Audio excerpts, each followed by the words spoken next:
Well, good day, everybody. How you doing out there in Flat Earth land?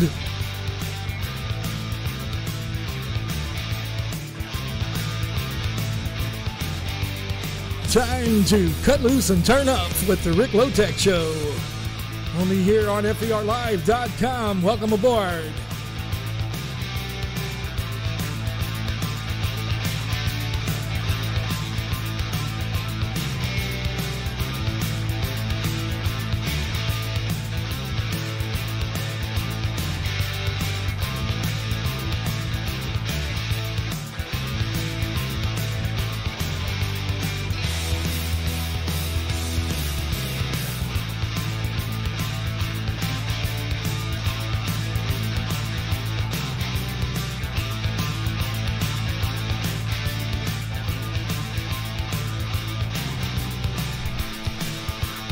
That's right. You're following along with the Ric Lotek Show. Only here on... Oh, kill that echo. Shoot. Right here on FERlive.com, The Ferret. And this is... Well, what else? It's the Ric Lotek Show. Thank you very much for joining me on the station at FERlive.com. And thanks for following along on the YouTube broadcast, too. How you doing out there? What's up, everybody?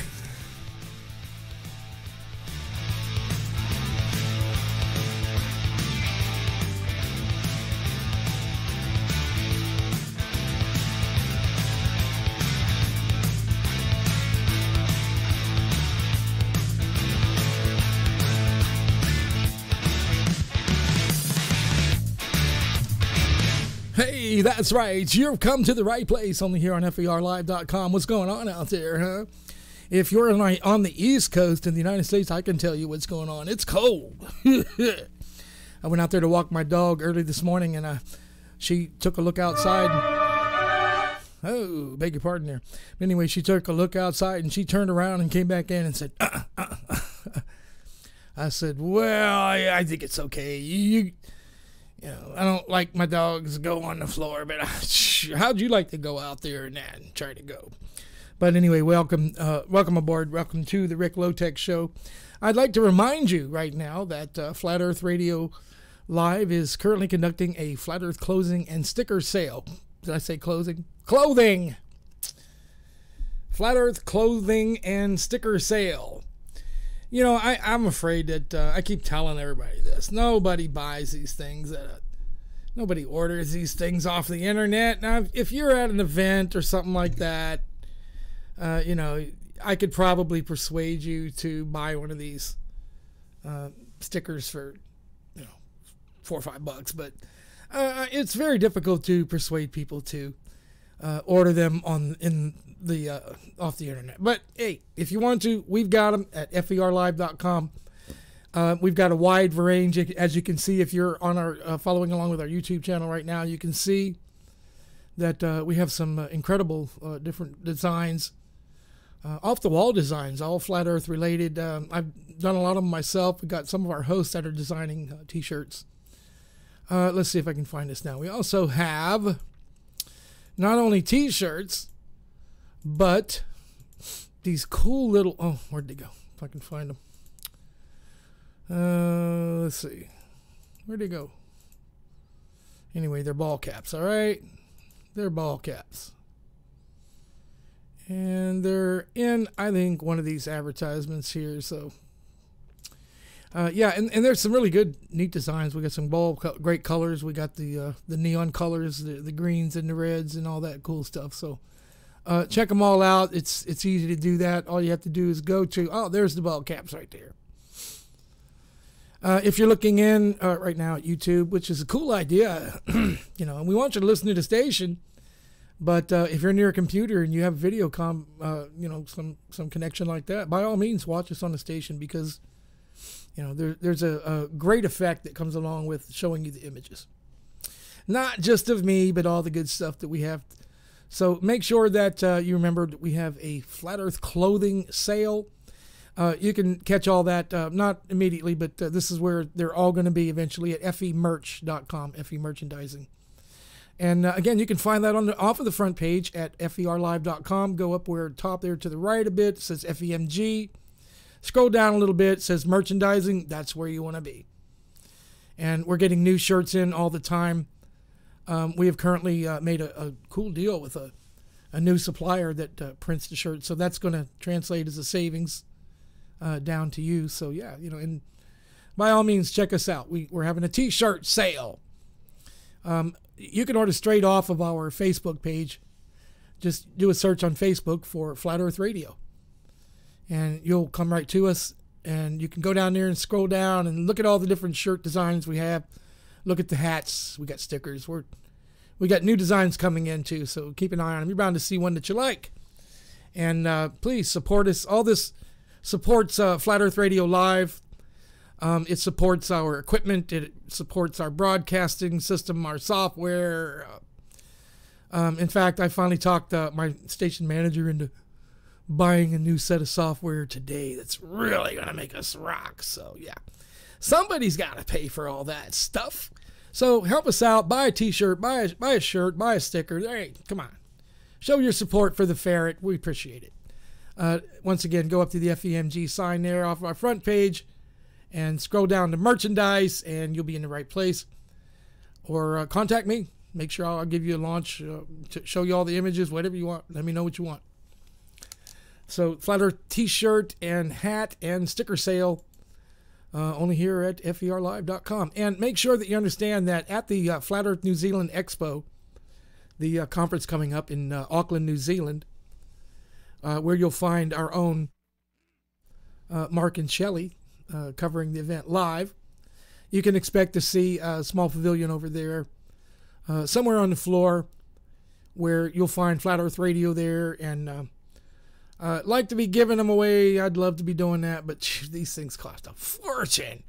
And we got to get them over there to New Zealand, too. So I'm afraid we're going to have to be selling them. Sorry about that. I mean, if we were CBS News Radio, then we could come over there with a truckload of hats and give them to everybody. But we'll sell them to you, but we afraid can't give them to you. Sorry. Maybe, if you got a good-looking face, you come up there, you're a cute little girl or something like that. You come up here, you can schmooze Mark over there, and maybe he'll give you a hat. I don't know, but, But anyway, just make sure that you remember we're having a clothing sale. Oh, let me show you these hats. I just real quick here. You got to see the hats. The hats are so cool. I've designed many of them myself, of course. But, what they did was they just come and set this on me one day, and they said, here's a bunch of colored hats. Okay. I said, well, that's nice. A bunch of colored hats. Great. They said, we want you to put stuff on them. Okay. I go, oh, crap. But anyway, I did it. Here's my own personal favorite. If you can look at this on YouTube, it'd be cool if you give me a second here. I'll get it up for you. If this is my own personal fave, that's pretty neat right there. If you can see that, it's a red and black ball cap. You can't see this on the radio, but it's a red and black ball cap. Got red buttons on the top. It's pretty cool. The bill is a bright neon. You call that neon orange, maybe, I guess. And on the front there, it reads, Research Flat Earth. You betcha, man. Research Flat Earth. That's a good one. That's one of my favorites right there. Let's see if I can find another one here. If you're watching on YouTube, you can see these hats, and they're pretty cool. And if you're not really into the fancy colors, that's all right. We got, hey, matter of fact, if you like the fancy colors, we got some here. Wait till I show you this one. This one's crazy on the colors here. Look at this one. The greens and the grays. I like that. That's cool in there. It says it's a picture of the flat Earth with the sun and the moon orbiting around the top or the looking down on it in a yin and yang position. Like the kung fu thing. So really neat hat. And let me show you one more here. And I apologize to you if you can't see this. You're not listening on the radio. But, hey, quit your whining and check us out on YouTube, What the hey? Let's see. There was one more I wanted to show you here. This one's kind of kiddish. I mean, it's something that you'd buy for a kid. I don't know. Maybe a girl, but I think it's still a pretty cool design. It's a white hat with a red bill and big, let's see, what would you call that? Turquoise blue letters. It says FERlive.com, The Ferret. Flat Earth News, Talk, and Music. That's a good one. And I apologize. We should be actually giving these away, but maybe back in the 1980s, they would throw out hats off of the trailer or whatnot, and all you had to do was come by and say hello. Come on by and say hello. We'll give you a hat. And afraid not, friends. Can't afford that stuff anymore. But we'll get them for you cheap. Can't give them for our price, but we'll give them for you, reasonable price. So $100 for a hat. That's fair, right? No, I'm just kidding. Kidding. I don't know. I don't have a price list right in front of me here, but you can find out. It's not that hard. We're not hiding it from anybody. Just go to our front page, FERlive.com. Actually, you have to go to our Facebook site, Flat Earth Radio, and that's where we're selling them. I apologize. They are not yet on the front page. I'm going to have to go in there and rattle the cage of our web designers. Hey, man, get my hats up there. I designed them. And everybody's like, you designed them? Oh, that makes a lot of sense. But hey, check out my t-shirt designs. Check out my shirt designs. I got some good ones up there, I think, anyway. And if you're just joining us, welcome to the Ric Lotek Show. How's it going out there on your Tuesday? Oh, let's see. Where it depends on where you're at. If you're on the West Coast, it's Tuesday afternoon. And, I guess it's Tuesday evening, no matter where you look. Apologize for that. And if you're in Germany right now, it's Wednesday morning. Apologize for that. It's like 5 o'clock in the morning there right now, where our main mirror for the station is at. Hey, talking about that, I don't want to disclose too much information about our mirror, but it is important that I mention that this is nothing illegal. People mirror our sites all the time, and we don't have an issue with that, especially when it translates down to exposure for us. We're looking at it this way. There's a fat chance or a snowball's chance in hell that we would ever manage to get on in Germany. So the fact that there's a mirror functioning inside of Germany right now is, special to us. It is. It's special to us. So hello to all of you in Germany. I wish I could say what your city is, but there's only one of you. There's only one mirror in Germany. That is the only listener that we get in Germany. They are responsible for acquiring a huge chunk of our bandwidth. And for that, we're very appreciative. And we don't think that they're wasting the bandwidth. We're certain that what they're doing is that they are rebroadcasting, sending us out to German Flat Earth believers. And take my word for it, friends. We all here at Flat Earth Radio are just tickled about that. I talked to my fellow host, Wes Blaze, the other day, and told him about that, and he said, that's weird. Yeah, he said, I don't know what to think about that. That's just way over that's just out the door right there. The fact that we don't even know, who or how many, the numbers or anything like that of who's listening to us. But what we do know is this, that we like this. We like it that way.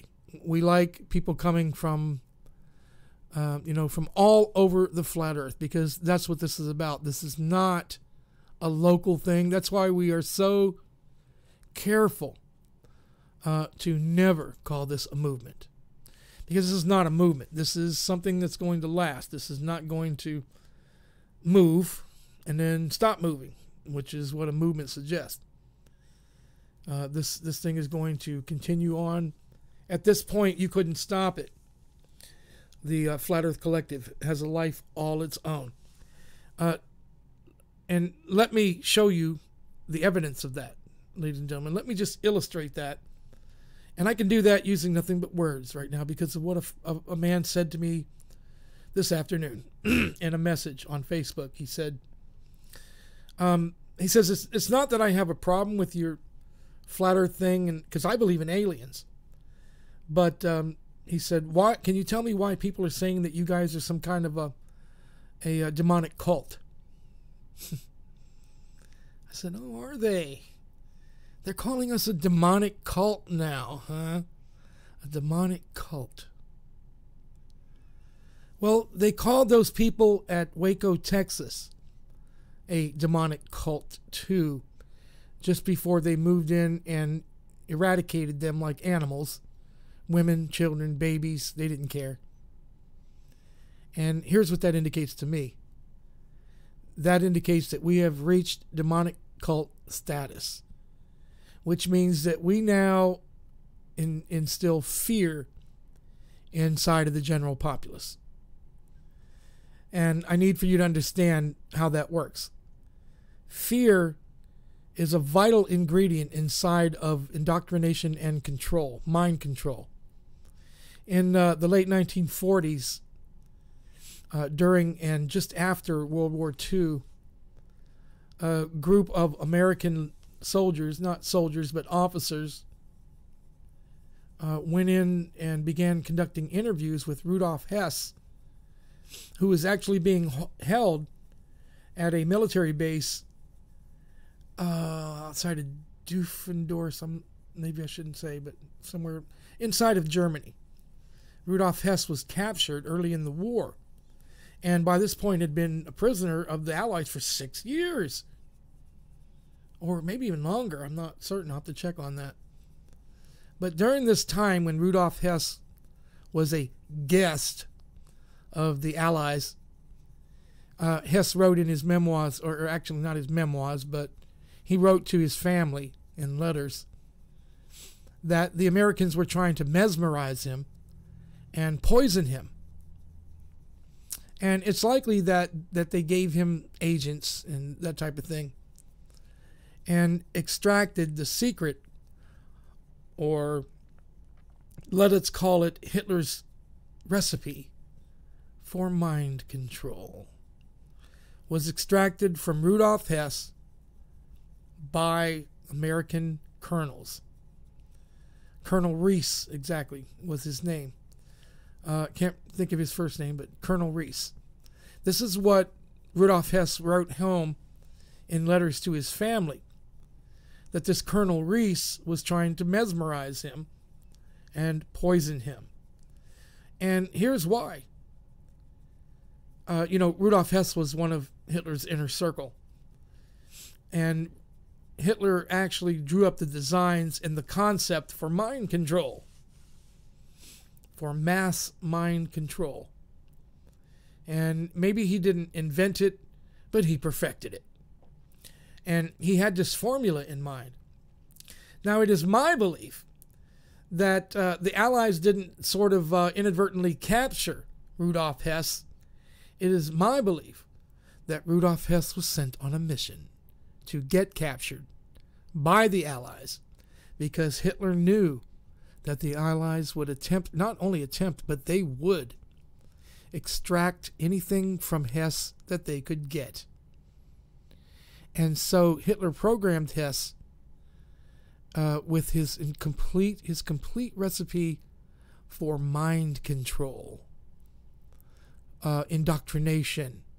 And understand, friends, that fear is a huge ingredient in that recipe. In fact, fear is the flour in the bread recipe. Okay?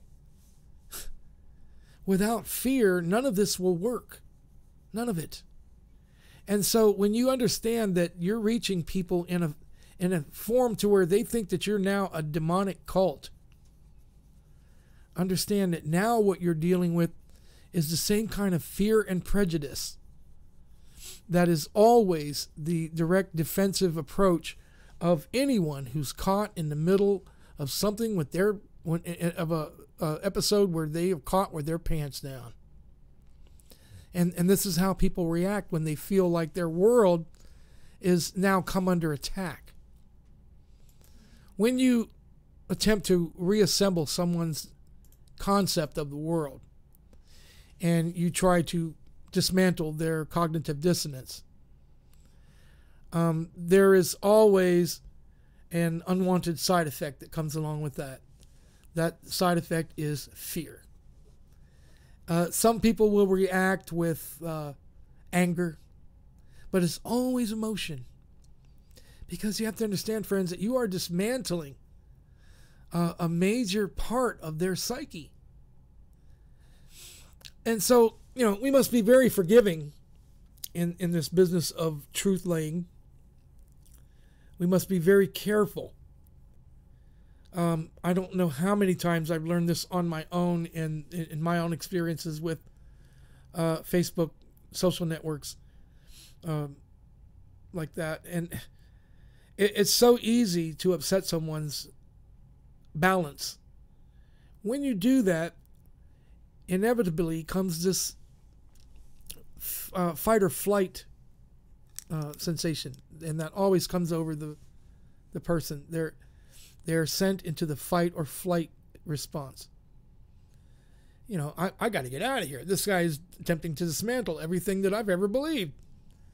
Who taught me that the earth is round? My grandpa, my dad, my school teacher, everybody in the world. Now here you are coming to try to dismantle that.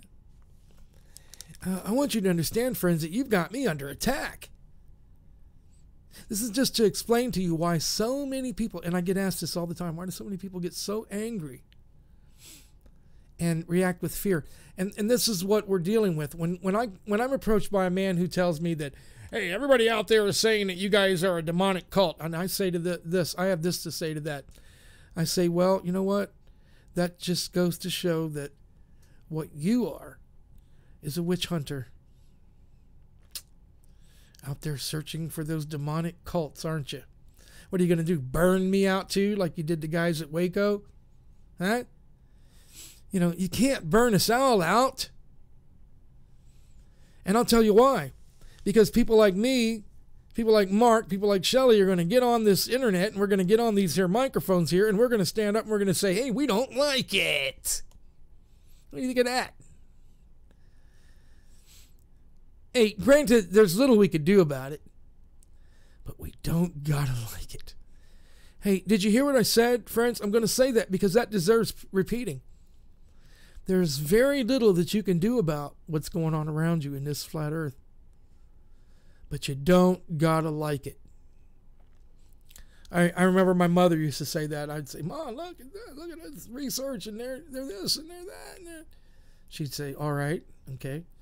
I'll give you that. Okay, let's say for a minute, instead of arguing, let's say that you're right about all that. Let's say, yeah, they really did blow down the towers, and yeah, they really, the poppy plants in Afghanistan. Let's say all that's true, my mom said. What are you going to do about it?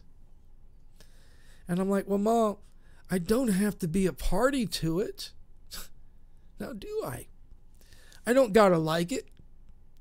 And you're certainly not going to get me to sign off on, excuse me, is it okay that the United States has the largest poppy field in the world in Afghanistan? No, it's not. Excuse me, is it okay with you if the United States conducts the world's third largest standing army? No, it isn't. Excuse me, sir, is it okay with you if we spend $65 billion a year on NASA and let little babies and people sleep in the streets? No. Is it okay with you if we give our national parks away to the United Nations? No. Is it okay with you if we give a go-ahead and grant patents to scientists that are constructing the CERN mechanism, and they're telling us, oh, we're just going to tamper with the physical nature of the Earth. No big deal. And just a couple. Nobody came to me and said, is it okay with you if those scientists at CERN, tamper with the noodle of Earth? No, it's not okay. I don't seem to remember being asked. And just like George W. Bush, I don't remember him coming to me and saying, is it okay if I give away American sovereignty to the United Nations and we stop being the United States of America and begin the the North American Union. No, bitch, you didn't ask me, because I'd have told you no. That's why they didn't ask me, because I'd have said, look here, man. Hey, it's not that I care. It's all right with me, but this ain't really my country, dude. My dad built it, my grandpa built it, and his dad and his grandpa and all those people, they built this country, not me. So it's not mine to give. You see those state parks out there, United Nations, they're not mine. You didn't ask me because you knew that it wasn't up to me. Neither is it up to the president. I don't see, and this goes not only for the United States, this goes for the UK too, in England. There is a law in the UK that says that it is illegal to hand property, lands that are owned by the Queen and the Crown, to foreign nationalities or any kind of foreign entity. Yet Britain continues to sell off or hand away huge chunks of its national sovereignty to the United Nations. And they're not the only ones doing it. Everyone in the world is doing it. But like I said, none of those entities came to us and said, is it okay with you guys if we give all this shit to the United Nations? Because we weren't. We would have said, no. Leave it alone, man. You know what I mean? The United States Army Corps of Engineers built that stuff. My grandfather's buddy was in an Army Corps of Engineers. People like him, they built that stuff. My grandfather worked all of his life and paid taxes. And so did everyone in my family. They built all those and all that national parks and everything that we consider as a national treasure. They built all that stuff. You can't sell that. It's not ours to give. It's a heritage. Anyone who sells a family heirloom isn't selling it because the whole family agreed. They're doing it because they know it's wrong and they don't really give a shit. It's a shame to sell off your treasures. Just like the Crown in the UK. Handing parts of the British Crown out to the United Nations against the law. Totally illegal. As is handing away United States sovereignty. Yes, they decided to do that, friends. They wrote a law into the Constitution that said, get this, you can't sell off or you can't hand away American property to foreigners. Hey, I know it's a bitch. I know it's a rotten thing to say, but I'm sorry, you can't go handing away American sovereignty. And I don't remember ever being taught. Now, I'm one who paid attention in social studies. I'm that old. We called it social studies. And political science is what I studied. I don't ever remember hearing that it was okay, or that it was a part of the President of the United States' job to sign away the state parks. To what pretty much amounts to handing away American sovereignty. And here's something that'll really make your dad, if he was a veteran, roll over in his grave: to allow foreign troops on our soil. I'll say that again. To allow foreign troops. In fact, screw allow. Let's say invite foreign troops on our soil. My dad is flip-flopping in his grave. My dad, my pop there, he's sure he was a womanizer, and my mom hated him. He walked away when I was very young, but that don't mean that I ain't proud of my dad's service to the military. My dad was a Green Beret, and he was in Korea. And, people like him built this country, not me. My grandpa raised 7, 8, 9 children, I can't even remember, and worked in the coal mines all day, and built his own house, and ran a farm, and had time to go to church on Sunday with the whole family. Jesus, man, I go out and I put in 8 hours, and I come home, I'm like, kill me, please.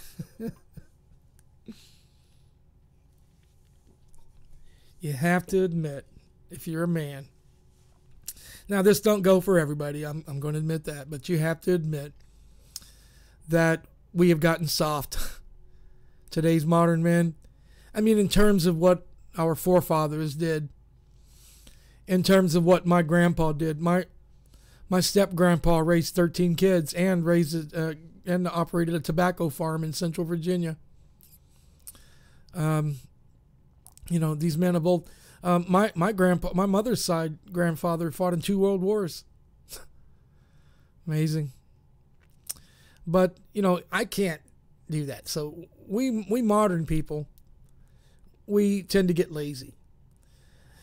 But anyway, how lazy is it for you to sit by and allow your president to, pretty much give away your sovereignty? How many of you are sitting there right now at this moment going, gee, I didn't know that? Slap yourself. Shame on you. How could you not be aware of something that affects your children? You know what they call them now? They're no longer U.S. state parks. They're no longer national parks. They are called International United Nations Heritage Sites. You know what that means? That means everybody in the world owns it now. Now, I shouldn't have a problem with that, right? We can share. But weren't we sharing before when they were state and national parks? Did we keep people from outside of the United States out of our parks? No, we didn't. We're sharing our parks with the whole world. We've been sharing our parks with the whole world all along. No one needed to come along and say, well, this is a national heritage site, because people like Truman and who else? Who was another advocate of state parks? Teddy Roosevelt was a huge advocate of state parks. These state parks belong to people like him. I don't understand where these things belong to the whole world. Hey, how'd you like it if I came into your house right now and said, get your stuff out of your backyard. It's not yours anymore. I'm declaring it a World Heritage Site, and it's now there for the whole world to enjoy. You should have said, well, all you had to do was ask me, and I perhaps would have invited you into my backyard. You never asked. But the truth is, you can't come in here and take away my backyard. But anyway, here's where that's going. As a matter of fact, I actually quite forgot where that was going, but that doesn't matter, because it was some interesting stuff anyway. I want to remind you, while you're listening here, while you're watching, if you're watching on YouTube, that's pretty cool. Thanks a lot for that. A lot of work has gone behind that. I don't have to tell you that. Particularly if you're a YouTube producer of some type, you know how hard it is. I'm not going to say hard. I'm going to say labor intensive to get anything to work on YouTube. Particularly OBS, the Open Broadcast System, the software. So we decided that we weren't going to use the Open Broadcast System. We're going to go with XSplit. And we're just going to go ahead and pay the money. I know that we've attempted to remain using free software all along, but understand that OBS doesn't meet with our broadcast standard qualities. We are attempting to split our broadcast in many different directions, and the Open Broadcasting Studio just isn't well enough for that. But I'll tell you what, here's the good thing that's going to come out of that. XSplit is an incredible piece of software. Expensive, yeah. I mean, you don't just buy XSplit, you got to rent it. you got to pay for it yearly or bi-yearly or whatever. You don't just buy XSplit. But if you're aware of how XSplit works, it is a compact television and radio studio. And I'm so excited to be having my station manager hand it over to me. But that's just what we're doing here at Flat Earth Radio. We are attempting to bring this whole Flat Earth thing into a specific brand. We want everyone to believe. I mean, we want everyone to see the same thing. We want everyone who tunes in to see our quality, to see our standards, to hear what our hosts have to say. And the last thing that anyone wants, particularly me as the station programming manager, is for any of our equipment or software to hinder our hosts or otherwise stifle their creativity in any way. You can take my word for it, friends. When I've showed our hosts this OBS software, they were impressed. I mean, look what it can do. I mean, if you're watching on YouTube, it's got all this. You can switch it back and forth and do all kind of neat stuff with it. But it's quirky. It's a little bit glitchy, and it overloads when you try to run it in the process that we're running it. But anyway, I'm only telling you this because we're going to get some cool new software, and it's going to end up in a high-quality broadcast. Or actually, shall I say, the maintenance of our high-quality broadcast. As the station production manager, I insist on high quality. You take a look at this big microphone in front of me. All of our hosts have equal or similar, or some even better. Our new host, Randy and Craig, coming in, they have a Blue. You could potentially spend thousands of dollars on a Blue. I don't know. It's a Blue microphone. It's a brand name. I have a Gold, see, but that don't mean nothing. It's not what's on the outside. It's like a car, you know. All cars are shiny on the outside. All cars have glitter and chrome and fancy wheels. It's on the inside that what matters. This microphone here, it's got the body of a standard mic. It's pretty standard around here. But on the inside, it's been refitted. I had our station engineer tear this thing apart, and it's like, I don't know, taking an old Ford and putting a big old Hemi in it. This is a great mic here. That's why I have to be very careful.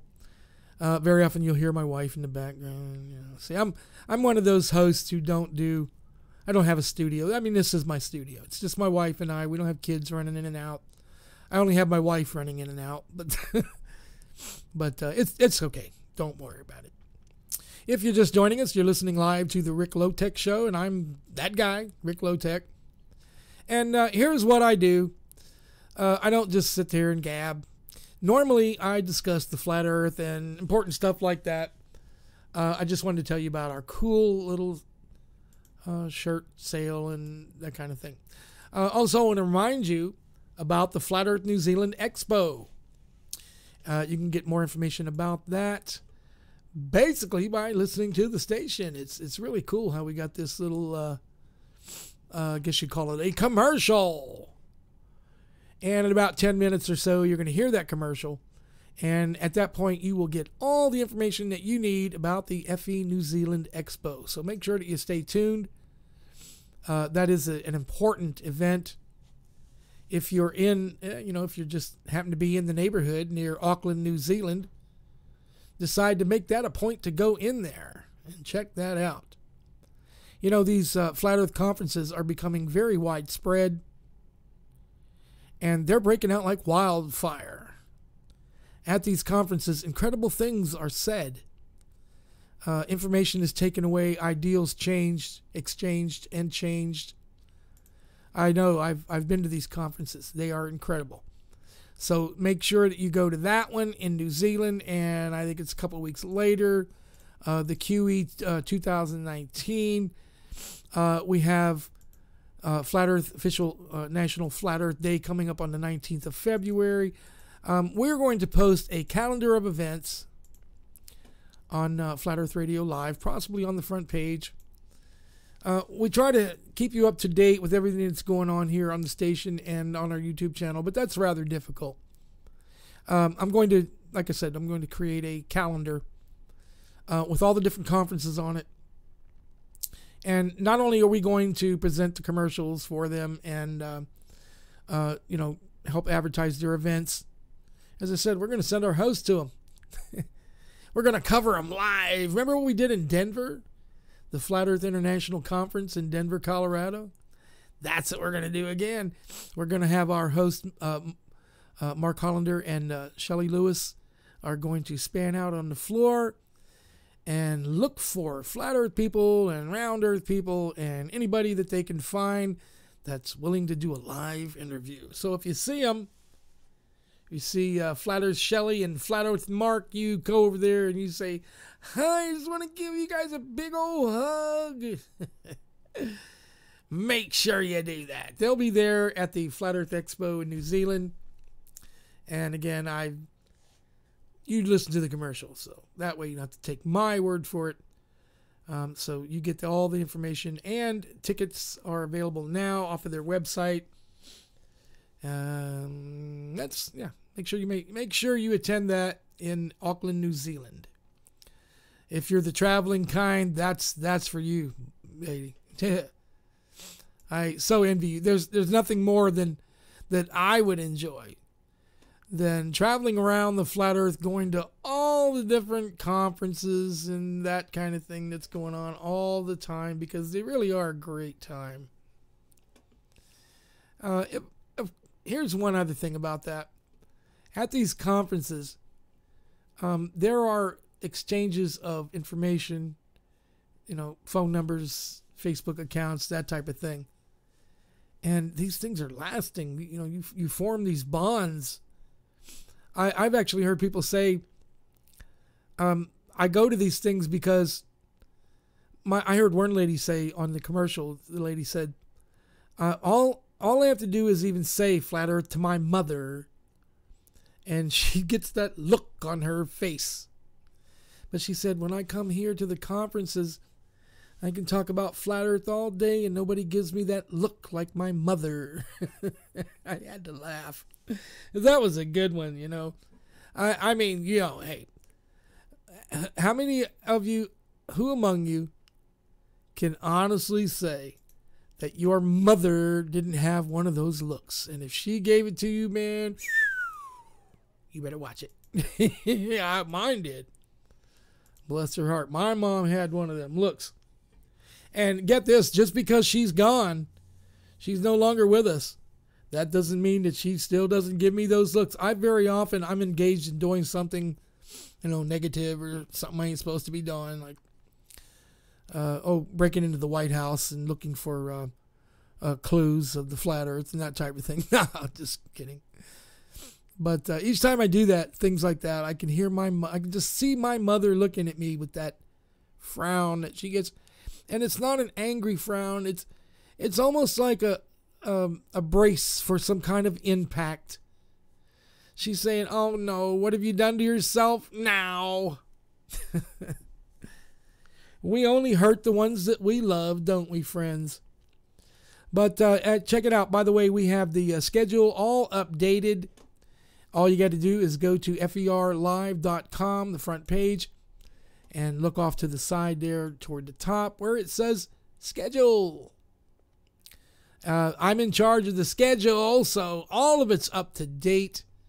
The only thing that's not there, not listed so far, are the times for the new shows. And that's because they're not really set in stone yet. One of them is, if you look at the schedule there, you'll see that. No, I was wrong. Mondays is not, the guys are not on there yet, but I'll get them up there. The guys with Hunting the Flat Earth, they're going to be on there. And also, while we're here, I want to give a plug to my buddy Thunder Talks, Thunder Bear Courage, starting at 8 p.m. on the East Coast. That's 5 o'clock p.m. on Sunday. Catch him there every Sunday. I guess that's afternoon, 5 o'clock p.m. on the West Coast for Thunder Talks, 2-hour show, incredible show. You can learn a lot of good things there, so check that out. And also remember that we have Wes Stace with Flat Earth News Talk. He's on Saturdays and Sundays, starting at 2 p.m. and again at 6 p.m. So great idea to listen to our some of our newest hosts. I'd also like to welcome, once again, I guess this will be the third. The next one will be the fourth. So, Hoodwinked into the Age of Insanity with Mark Hollander. Congratulations. When you do your show this Thursday, it'll be 1 month. Hey! Your fourth week in broadcasting. So, congratulations to all our hosts and welcome aboard. Also like to remind you that there are currently in the works a plan to bring Randy Jackson back to the Shadow Effect Show once and for all. We've been trying for 6 months to get Randy Jackson back to the show. I think we've finally found a way to do it. And that is to just go to his concert. And we're going to be doing that at a place called Casinos. I guess it's a rock and roll bar in Mandeville, Louisiana. Haven't got a date yet, but we certainly will keep you involved in the planning aspects, and we'll let you know. Look forward to that. Randy Jackson, of course, of the rock group from the 80s, Zebra. Don't sit there and tell me you don't know Randy Jackson. And don't sit there and tell me that you don't know the rock group Zebra. Because if you don't, I'm going to do this. Here's what I'm going to do for you right now. If you don't know the rock group Zebra, I'm going to hip you. Because over here on this other computer, I've got most of his tunes, man, and I'm not kidding you. When he was on the show, back in July, I think it was, he gave us total permission to use his music.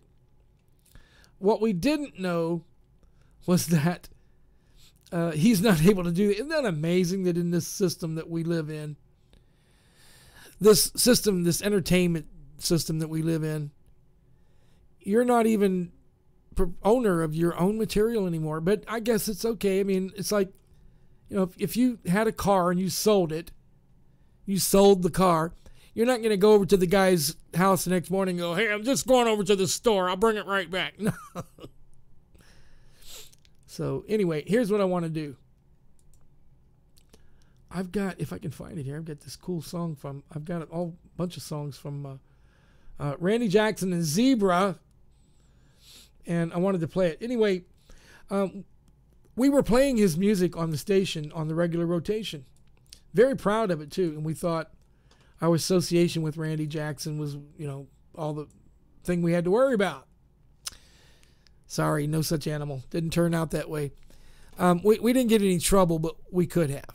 Okay, we could have ended up at the end of a suit. So I don't want to talk about it. But anyway, what it comes down to is that even though you get permission from the artist to use the music, if the guy stands right there and says, "Sure, play it all you want," that still is not a grant or a permission to use the material, because very often, and in all cases, I think, especially in mainstream music, the artist simply does not own the music anymore. Well, it's like I said, they sold it. I think it's a shame. It's both a shame and it's necessary. I understand that. I mean, you can't sell something and then expect to still be able to use it. I get that. But it is a shame that you can invite a friend over who made a song, and as long as he's there in the house with you, as long as he's sitting right there, you can play it. No problem. Play it. Have a good time. Play on. But as soon as that person leaves, if you play it, you could be sued. That's our system we live in.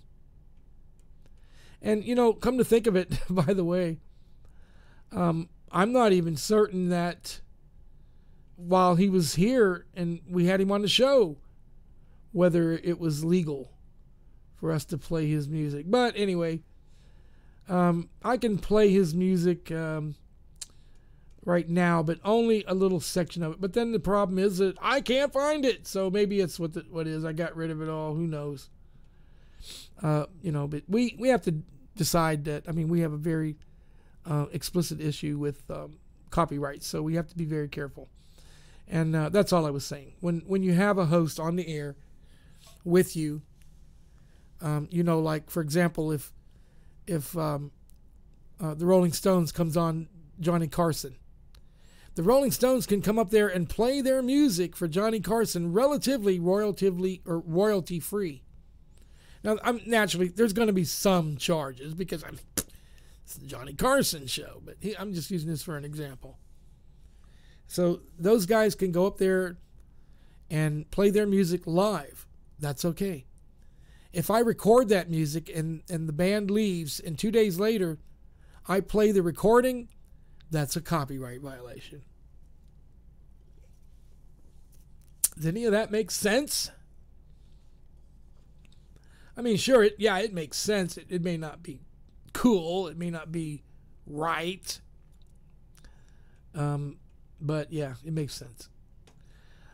Anyway, here we are, just about out of the first hour of the Shadow Effect Show. I would like to invite you to cordially return after our commercial break and our Flat Earth News Brief and enjoy, or at least suffer through, another hour of my show. If you would, please. I would consider it a great favor. And in return, I will think kindly upon you for at least the next hour. And here, let's see, in about 7 minutes or so, we're going to break away for our Flat Earth News Brief, brought to you by those wonderful guys over at FENewsNet.com. And by the way, you can check that site out too, right off of our front page at FERlive.com. Go over to FEMG. The drop-down menu will bring you to news. And hey, this is serious news too, folks. I mean, we have guys who it is their job to write up these news reports, and they do it. And it's Flat Earth related. It's very professional, well done, and comprehensible. So check it out. FENewsNet.com. Another aspect of the FEMG diamond. Hey, come to think of it, we had basically the same issue with that we had with Randy Jackson with Flat Earth Man Alex Michael while he was on the show, and we had him as a guest 4 times, Mark and I, on the Shadow Effect Show, and he did 2 concerts for us. And as long as he was there doing the concert, and I found this out the hard way because I was running recording of that concert on YouTube. Thankfully, it was YouTube.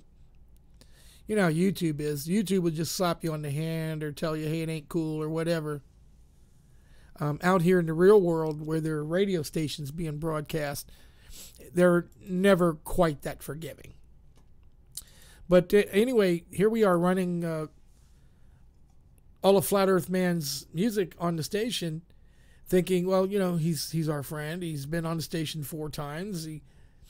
He even sang and recorded those songs just for us. But still, when he's not on the show, we cannot. Now, granted, I haven't really checked into this because it's Flat Earth Man. I think he may.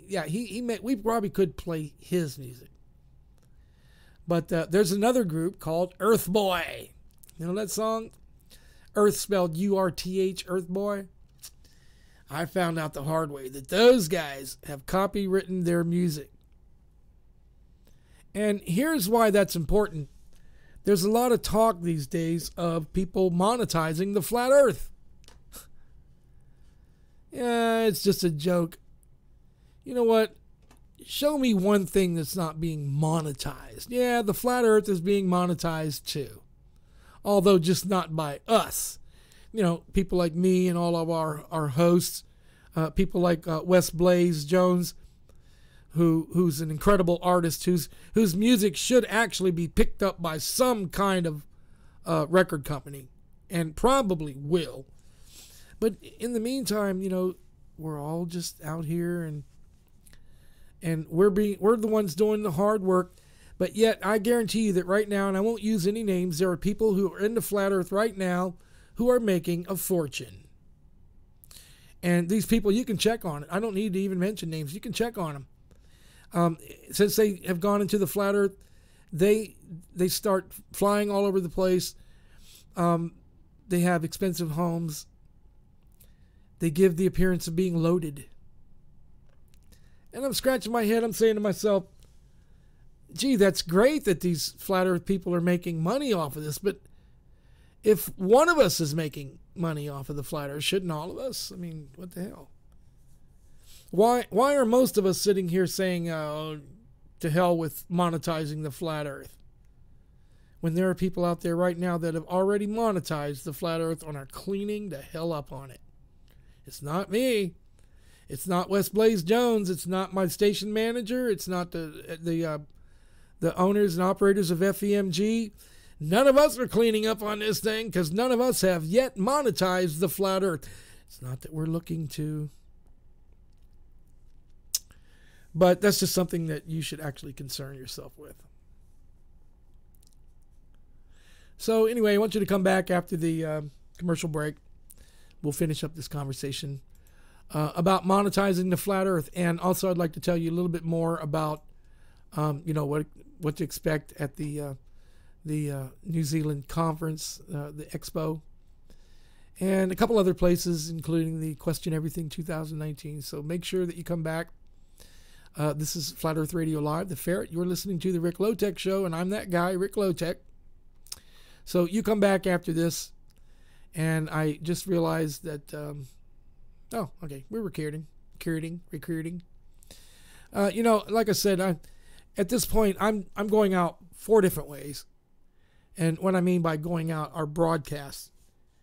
And that is through the station, which is 24 hours and 7 days a week on ferlive.com. That's the station. We're broadcasting right now on YouTube. What's up, YouTube? We're broadcasting live on YouTube. And immediately afterwards, this will be archived as a video on YouTube. And we are also, let's see, what was the 4th one? The podcast. We are definitely simulcasting. Going out, man. You hear me? We're going out. Going out. Did you see that? Did I just flip the horn demon sign? No, friends, I am not an Illuminatist. I am not one of those swine. And I don't walk up to people and go, hey, hey, the horn demon. Hey. Wouldn't you just like to run up on somebody that's going, and grab that little finger and go, horn demon. What'd you do? I just was doing the horn demon and this guy went nuts. Hey, it's about time somebody did or said something about that, don't you think? It's about somebody stepped up and goes, hey, you Bushes and hey, Queenie and all you other assholes, when you guys do that on TV, man, we know. Okay? So why don't you just chill with that crap anyway? But anyway, you come back right after this commercial break. And, of course, a message from those guys over there at Tarsal. Try Tarsal and start feeling normal again. But I'm going to let the commercial brief tell you all about that. And if you like that Flat Earth news, make sure that you keep an eye on FENewsNet.com because those guys, they got Flat Earth news down. We'll be right back after this message. And I'm your host, Ric Lotek. Stick around. This is another Flat Earth news brief, and I'm your host, Ric Lotek. This story from July 1st, 2018. Why do rockets never go straight up when they launch? We have all seen televised NASA rocket launches from over the last 5 decades. Some of you have even witnessed a rocket launch in person from the ground. But did you ever see the rocket go into outer space? Of course not. Nobody has. All you see is the rocket ascending in a curve toward the sky. The rocket eventually goes so high that it disappears within the stratosphere. After all, we must turn to the television to watch the video feed from the rocket. It is usually a fuzzy and distorted picture that shows a lot of blackness, which is supposed to be outer space. As for the Earth, it looks like a bright blue circular ball. How do we know that this is not CGI or some green screen in a Hollywood-like studio. If the rocket is ascending in a curve, then it would eventually have come back down like an arc.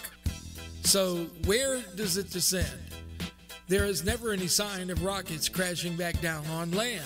However, there is a big, beautiful ocean with no people around for these rockets to crash in. This would explain why NASA chooses coastal areas to conduct their rocket launches at. Test rocket hits firmament dome. The curvature motion of the rocket prevents it from crashing into the upper dome of the Earth.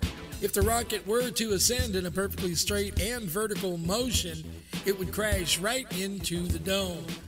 To test this theory, a civilian crew of space explorers launched their own test rocket into the sky. They attached a camera to the spinning rocket so people could see the first-person perspective from it in real time. When the rocket got to about 73 miles in altitude, it suddenly stopped spinning and then hit a barrier. There were 2 cameras used to verify this incident.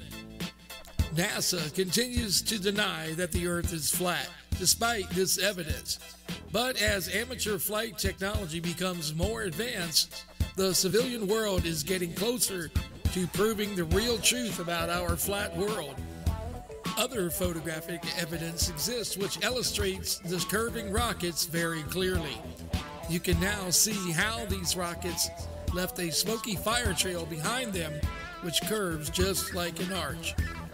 If you show these photographs to the scientific community, they will simply claim that they are doctored. If that's the case, then why should we believe that NASA's photos and videos are not doctored? They certainly have the money and resources to produce fake images better than any civilian could. For more Flat Earth news and additional information on the Flat Earth data, log on to FENewsNet.com and stay right here on Flat Earth Radio, FER Live The Ferret, for additional news briefs on the Flat Earth. I'm your host, Ric Lotek. Thank you for listening. We'll see you again. Hey, John, you don't look so good. What's the matter? Oh, I always feel tired and run down. You know, no energy. I think it's my poor diet or something. Well, you know, John, I used to feel the same way. Couldn't sleep at night, couldn't stay awake in the daytime. That's when my doc told me that I had leaky gut syndrome. Oh, wow. What'd you do? Surgery? No way. I tried Tarsal. Tarsal is made with the finest, purest cream of tartar and MSM sulfur. And that's all. The fact that it contains all natural ingredients makes it especially desirable in today's toxic world. Tarsal is a white powder that you take every day with water or juice. Taken regularly, Tarsal can clear your leaky gut right up. Tarsal, huh?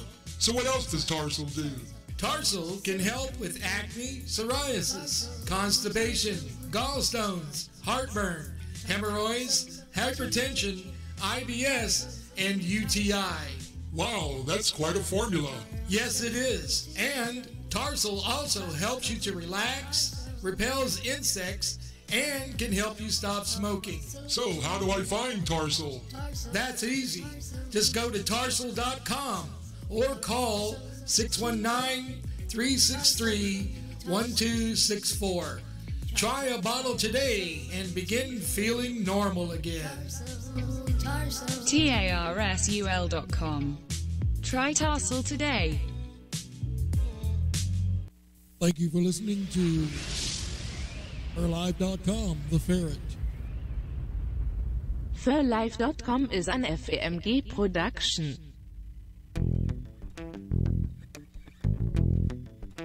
Hi there. How are you? I'm Jennifer. Oh my gosh. It's like so wonderful to have you along with us.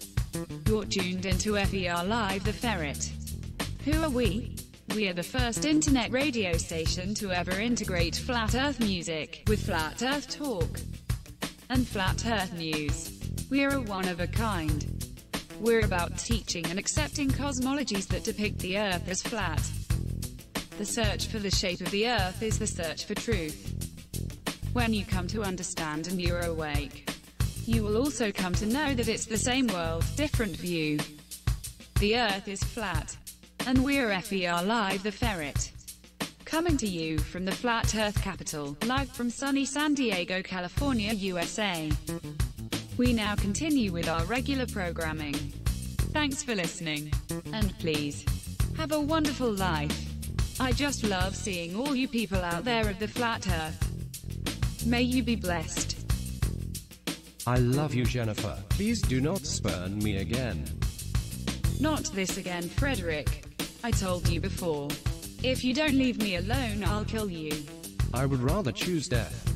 Death next to love is a trivial thing, my darling. Come to me now.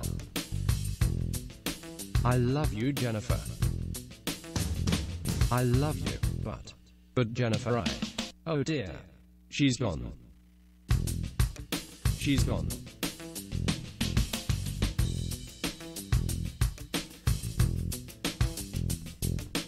She's gone.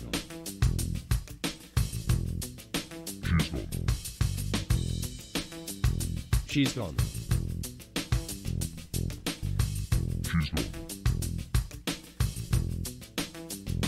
She's gone.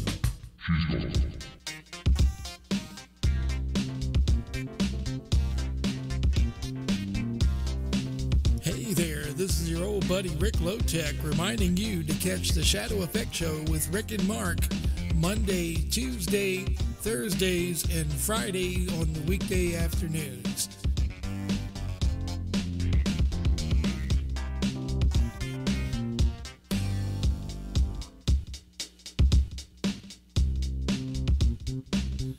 And also want to remind you of our brand new show, Down the Rabbit Hole with Shelley Lewis. And you can catch her on Wednesdays and starting every Wednesday at 8 o'clock p.m. Eastern Standard Time, 5 o'clock Pacific Daylight Time. Make sure that you keep it here on the Ferret because we have some wonderful, exciting new program coming your way. And check us out on FERLIVE.com and look up at the top there where it says schedule, listen, and you'll find out a lot more about the schedules and the programs that we have listed here on FERLive.com.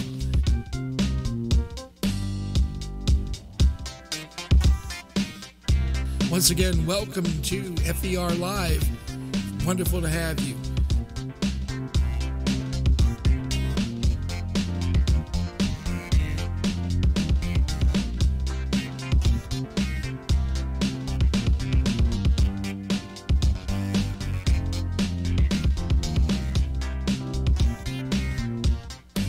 FER Live.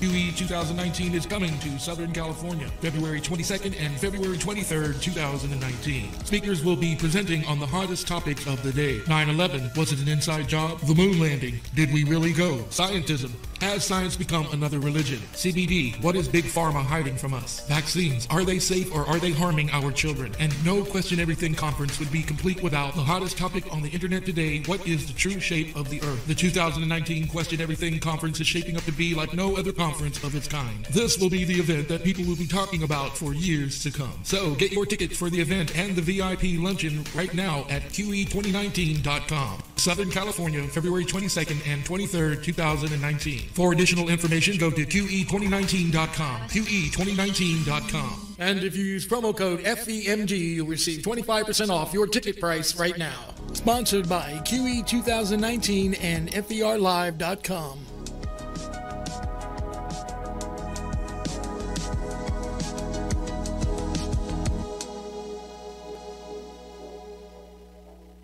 Flat Earth Aotearoa, New Zealand, hosted in Auckland, April 27th and 28th, 2019. A jam-packed two-day, three-part event to showcase Flat Earth and related topics, such as the Antarctic Circle and lands beyond, NASA, scientism, religion exposed, the Matrix control, vaccinations, chemtrails, political globalism and the NWO, fake news and false education, astronomy untouched, weather modification, historical hoaxes, financial systems, what are UFOs and aliens, biblical cosmology, and much more. The three parts include Broaden Your Horizon, a VIP Flat Earthers dinner, and a Unity conference. For tickets and contact information, phone 021-028-93402 or email admin@fenzexpo.co.nz. Or you can write them their address at P.O. Box 51010, Pakuranga, Auckland, New Zealand 2010. Or you can log on to their website at www.fenzexpo.co.nz. The 2019 Flat Earth New Zealand Expo, sponsored by FENZ Trust and FERLive.com.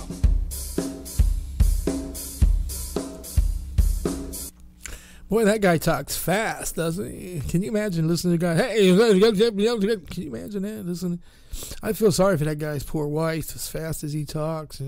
FEXpo.com. I can do that. But anyway, let's all remember the 2019 FE Expo, FENZexpo.com. No, see, I do that every time. Stupid yank. It's not .com, it's .co.nz. Let me check that. It might be .nz.co. No, it's .co.nz. Okay, you got that? I've done that already twice. Both times on the ready commercial, I did that both times. It's FENZ. No, wait, that's not the one. Where'd it go? Yes, there it is. Here is again that address. Just give me a second here. Where'd it go? Here's again the address to receive tickets. Log on to their website. Let's see, what's the name of their website? Boy, it's better to listen to the commercial. Don't listen to me. What do I know? For tickets here, all you got to do is contact them on their website. Or actually, it's better if you could phone them at 021-028-93402. Or you can email them at admin@fenzexpo.co.nz. Or that's the name of their website, fenzexpo.co.nz. So make sure you got that, eh? It's fenzexpo.co.nz, all right? Oh, I wish I was going to that. But you know what? I'll be producing the shows and all of the live broadcasts that is coming out of that. I'll be here, right here in front of the audio-video board, doing all the cool stuff, receiving, directing, putting together, editing, auditing, that kind of stuff. Make sure that if you're going to the conference, make sure you look for Shelley and Mark. And we'll try to make us easy for you to find. This time at the the Denver conference, we didn't have a pavilion because we got into it too late. We didn't even come on the air till July. So that didn't give us enough time to raise the funds and get everything set up so that we could actually be in there inside of the workshop areas and be set up in a pavilion. Our intention is to do that next year. And we have every intention of doing that right now at the FENZ Expo. You will please do us the common courtesy of searching for us at the FENZ Expo in Auckland, New Zealand. And let's see where did I even put the date in the commercial? What a dummy I am. It would be so like me. Let's run that commercial again, okay? I don't think they'll mind. I just want to make sure I put the date in there. Flat Earth Aotearoa, New Zealand, hosted in Auckland, April 27th and 28th, 2019. Well, that answers that question. April 27th and 28th, 2019. I had to check, because I'm afraid I'm dumb enough to do that. Let's double check that. Aotearoa, New Zealand, hosted in Auckland, April 27th and 28th, 2019. Aotearoa, New Zealand, hosted in Auckland, April 27th and 28th, 2019. April 27th and 28th, 2019. April 27th and 28th, 2019. Hey, that's enough, man. I think they got it, all right. Have you ever heard, don't you hate those kind of commercials? You hear them on the radio all the time where the guy goes, and if you want to call us, you can call 614-867-614-2971. Once again, that's 814. Oh my God, don't you hate that? I used to work for a station that demanded that we do that. I don't do that anymore. No, I mean, now I'm lucky enough to be able to do my own commercials. And you'll no doubt hear that all these commercials that are running around here are all mine. That's right. I knitted them together, and I committed them, and I executed them all, and I listened, and it sounded all right to me, and I told the station director, I said, what do you think? And he said, well, let's run it up the flagpole and see if anybody salutes. And they liked them. And, that one there with the FE Expo New Zealand, how fast, and if you want to talk like this, you got to drink a lot of caffeine. That's how notice, see, no label there. Yeah. Cover the label. All of you know what that is. I admit it. However, there will come a time, and very soon here, will you no longer see me with that stuff. Because I realize how poisonous it is. I mean, you don't have, I don't need somebody come up and say, hey, guess what? You didn't know? Yeah, because I do know. Right? But hey, people smoke, people drink, people do all this stuff. That's my vice right there. I ain't defending it. It has no defense. But let's all have a Pepsi. Don't you hate it, you doctors? Your patient comes into you and he goes, oh, what's the matter? I got this and I got, well, you got to quit eating so much red meat. He comes back again in 3 months. Oh, what's the matter? I got this and I got that. Well, didn't I tell you to quit eating so much red meat? And you come back again. Oh, well, what in the heck is your problem? Didn't I tell you to quit eating so much red meat? But you won't listen. Friends, you got to cut out that red meat. I would never believe that. I actually had a nutritionist from my doctor's office call me today and say, hi, I'm the nutritionist, and I heard my doctor, or your doctor mentioned to you that, or heard you mention to her that you might be interested in becoming the vegan lifestyle because, you have a few vegans that and, yada, yada. And I do. I have a lot of friends that are vegans. I envy them. I really do. It takes an enormous amount of strength and willpower to turn away from what you were raised on eating. My dogs, when I switch their dog food, they get farty and they crap all over the house. You don't want to change a dog's dog food, man. It makes them sick. And I think it's the same way with me. Take me off meat. Why is it always that? Why can't it be? Well, if you stop eating rutabagas, you won't have a heart problem. I'd be like, sure, I'll give up friggin' rutabagas in a minute, man. What the hell is a rutabaga anyway? Anybody know what a rutabaga is? I mean, why don't doctors ever come to you and say things like that? If you give up celery and rutabagas and eating spinach, you won't have such a problem with your heart. Why does it always got to be?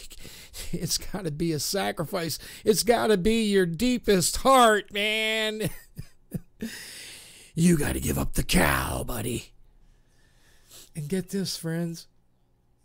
I remember as a preacher, I stood there once preaching a sermon before the masses, and I praised God, and I said, thank you for the cow, Father, because the cow, unlike any other beast, we can use every part of it. And it willfully gives itself to us. It just stands there. We walk up to it with a club and go, come here, cow. The cow doesn't run. He doesn't even duck. If you tried that with a lion, man, he'd bite your head off. Come here, lion, I want to make you for dinner.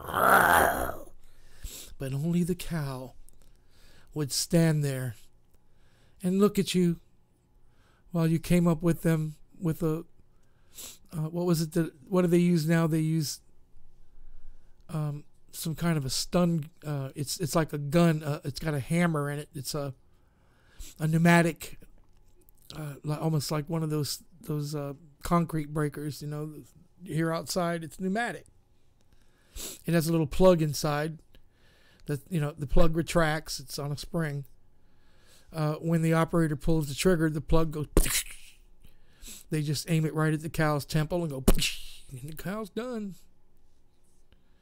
I always thought, that was the blessing of a cow. That's why a cow deserves our blessing, because they'll march right into the slaughterhouse and never even complain. What are you going to do? I'll kill you and eat you. Fine. Oh, sorry. I had my cow in here. My cow bumped into the microphone. You'll never know cows. Those of you who were raised in the city, you'll never know cows the way I know cows. Cows are the sweetest. Oh, if you had ever gotten near a cow, you would never eat a cow again. I tell you that. As a farmer, it's very difficult, and particularly as an Apache. But see, that's what makes it easier for me, because as an Apache, I understand that the animal willfully gives itself, and we praise the Creator for making the animal. So there's not an issue there in the mind of the Apache. In the mind of the Christians, there is. We have a problem with the killing of this poor defenseless animal, and I get that. I understand that. Really, it's true. The poor thing, it shouldn't be killed. But you have to look at it like this. All of its life, it had a life to live. It's got great memories, standing around in the pasture and chewing every inch of the grass, and it's got all its cow memories. It actually lived a safe life. It was protected and sheltered. It was brought in when it got too cold, put into a barn, or at least given hay. It was fed. It was watered. If any wild animals, tried to come near it and harm it, the farmer would kill the damn thing, whatever it was, fox, wolf, whatever. And so it comes down to this little cow, as we all do. If you're going to dance, you got to pay the band. And isn't that the case with us too? Are we not any different than a cow? I mean, look, we willfully walk into work every day and surrender ourselves and say, here I am. I know there are a lot of antagonists in your life, things that are killing you, a lot of carcinogens and that type of thing. But who will deny that the number one killer, the number one thing that's killing them is their freaking job, man. What about that job? It's responsible for removing many, many lives. Not just in death, but for example, my father-in-law worked, not only did he work himself to death, he missed out on a lot of years of his family being gone all the time. My dad, me too. I'm not saying, me too. As a truck driver, I was the kind of truck driver who came home one day, just like that guy in the country and western song. The truck rolled in one day and she didn't live there no more. That's the kind of trucker I was. She packed up and skedaddled out of here months ago. Took the kids, her and her new lover. Shit. You think that kind of stuff only happens in the movies or something? No. That's the story of your average trucker right there. Ladies, if you fall in love with a truck driver, you might as well just beat yourself in the head with a shovel, because it's going to end up the same. You're going to regret it. I shouldn't say that. There are a lot of guys out there that do it cleaner than I did. I'm not able to truck drive anymore, luckily. You see, I still got my vest. Look at my vest back here. See my yellow vest? I was so happy, speaking of the yellow vest, want to thank all, I want to just send kudos out, and my strength and all of my energies go out to the yellow vest movement all over the world. You yellow vesters, you're doing the right thing, man. Look at here. Where's it at? I got mine right here. Now, normally I put this on during the show because, and I'm put it on right now. as a fabulous show of solidarity throughout the entire flat earth. Right now, I do this as a symbol to all you people out there who are standing there facing across from a police officer or what have you. This guy's wanting to beat your head in or whatever, you know. Just wanting you to know that we here at FERlive.com, the Ferret, are with you 110%. We have waited for and long prayed for some kind of a amalgamizing symbol.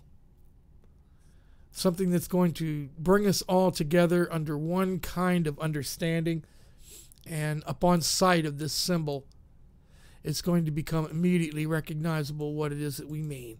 And I think we've got it now in the yellow vests. So, you know, good for us. I mean, good for the yellow vest movement. Good for everybody who's out there right now standing across from a policeman wearing a riot gear. You guys go. Hey, I'm not joking now. I've got some friends out there right now who are involved in that. I've got people who I know, who I contact on a regular basis, who are actually on the ground right now wearing their yellow vests. Some of them are wearing gas masks. I would love to mention names. I really would, because I consider these people warriors. But they wouldn't like that, so I won't. But I sure should. I mean, I know one lady, and her initials are EL. And this lady is involved in protesting the government. In fact, one of her dear friends who was protesting with them, they were protesting against a local sheriff in their town. And the sheriff sent 2 deputies later on and tried to gun this guy down, shot him 3-4 times, once in the head. He survived it. I like to mention his name, but it escapes me. You know what? That's such an interesting thing that I think I'm going to look into that and maybe mention that on tomorrow night's show. So that would be cool. This man wrote, actually what he was he had a printing press of his own. And his logic was to stop the ignorance going on in his county, with the sheriff filling the jails and that kind of stuff. So he wrote about it.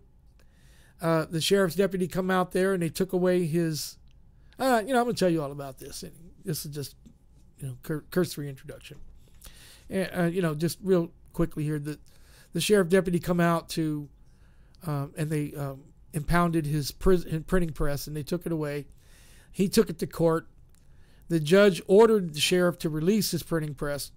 The sheriff cited the poor man for contempt of cop, which, it's not a law. It's contempt of cop. You can take it or leave it. But the idea is this. Anytime you try to show your contempt, or anytime you attempt to illustrate to a police officer that you're intelligent, you'll lose. That's what they call contempt of cop. I hear a lot of talk out there, by the way. I'm glad this came up. I hear a lot of talk about people, stay in your car, don't put your window down. You don't have a right to detain me, officer. Hey, if you're from Canada, if you're from California, you go ahead, you play that game. When you come to my state, don't even pretend. If a cop tells you to get out of your car, man, jump out of that son of a bitch on the ground, face down. For one thing, the cops in my city, they don't do anything. You're not going to get one cop to come up to you. Oh, you're not going to get that. In this city, if you get pulled over, they'll sit there in their car and they'll wait for backup. They've already pegged you as a criminal, man. By the time 3 police cars arrive, they'll come up. They'll approach. They'll do what they call the approach. The approach. Hey, man, we're on high alert. There, you could just see it. Their adrenaline's flowing. Their body is on. This is why I wanted to be a policeman, man. They come up to your car. Now, they're by an act of the mayor in this city, they're not allowed to come up to the car with weapons drawn. But by God, they will walk up to you with their hand on that piece.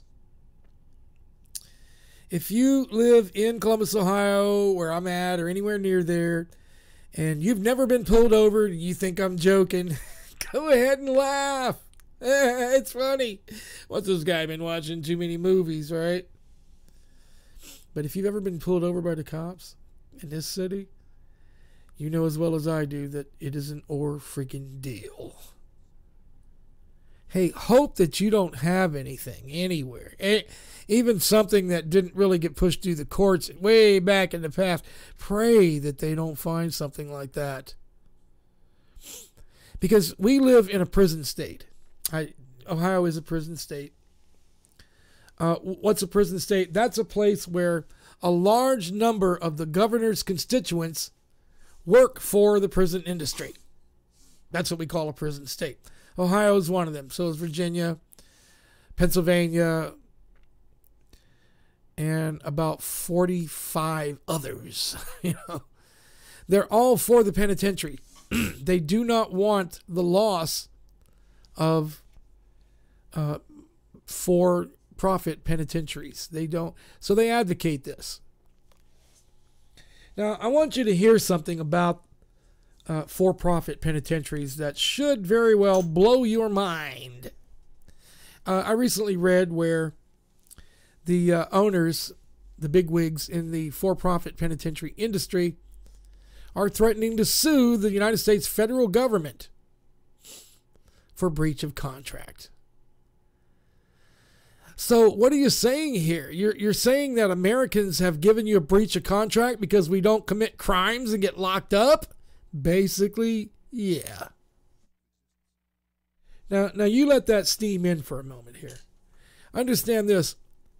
When they sold this whole private for-profit penitentiary industry to the American people through Congress, they sold it to the... see, at first, the private corporations didn't want to get on board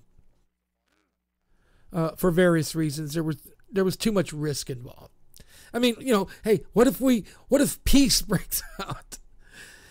What if people stop making crimes, man? What if people up and decide to stop committing crimes? What would happen to the prison industry? So they wrote into the contract clause after clause that